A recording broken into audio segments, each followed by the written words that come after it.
34 straight sets, 2 Masters titles, 0 cracks. What Jannik Sinner just did in March doesn't make sense. And according to former pro Steve Johnson, it's not just impressive, it's incomprehensible.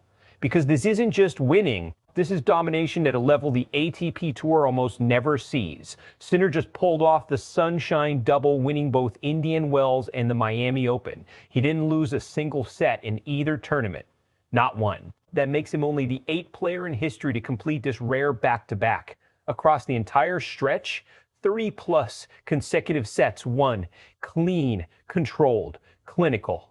And yes, he benefited from Carlos Alcaraz withdrawing before their Miami semifinal. But even without that matchup, Sinner's level never dipped. Let's be clear, this didn't come out of nowhere. Sinner has been building toward this moment for over a year. Improved serve, sharper movement, ice-cold composure under pressure. But this March, this was different. This was a statement because the ATP landscape has been defined by one question: who owns the future, Sinner or Alcaraz? And just 7 months ago, Alcaraz had a comfortable lead in Masters 1000 titles. Now, that gap is almost gone. From 8-5 to nearly even. Inside the locker room, that matters. Players feel momentum shifts like this. And heading into the clay season, the balance of power might be changing in real time. Let's break down what actually makes this run so dangerous for the rest of the tour. First, consistency at an elite level. Winning a tournament is hard. Winning 2 in a row, rare. Winning both without dropping a set, that's surgical precision. This tells you Sinner isn't just beating opponents, he's eliminating volatility. No bad service games, no mental lapses, no off days. That's the scariest version of a top player, sacking his baseline dominance. Sinner is controlling rallies earlier than ever. He's dictating with depth, not just pace. That means opponents are getting into points. They're surviving them. Third, his mental growth. This might be the biggest shift.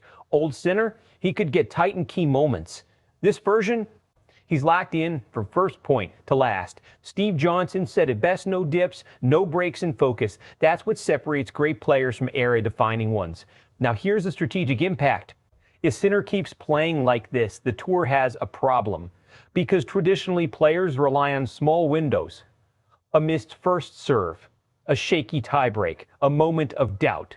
Sinner isn't giving those anymore. And that forces opponents to play perfect tennis just to compete. That's not sustainable. Now the risk, this level is hard to maintain. Tennis seasons are long, clay is unpredictable, and expectations, they're about to skyrocket. Every opponent now walks in with nothing to lose and everything to prove. The question becomes, can Sinner sustain this, or was this the peak?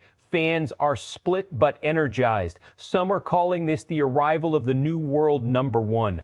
Others are holding back, pointing to Alcaraz's absence in Miami. Analysts, they're paying attention because dominance like this doesn't get ignored, it gets studied. And the word incomprehensible is starting to stick. That's not hype, that's respect. Sinner rides this momentum into the clay season. He closes the gap completely with Alcaraz, and when they meet next, takes control of the rivalry. At that point, we're not talking about potential anymore. We're talking about the best player in the world. The intensity catches up. Form dips slightly. Confidence cracks under pressure. And Alcaraz comes back motivated and reclaims dominance. Because make no mistake, this rivalry is far from over. So here's the real question. Did we just witness the start of a Sinner era? Or is this just one unstoppable run before the tour punches back? Drop your take in the comments. Is Sinner the most dangerous player in tennis right now? And if you want more breakdowns like this real analysis, no fluff, make sure you're locked in with SPORTSWIRE USA.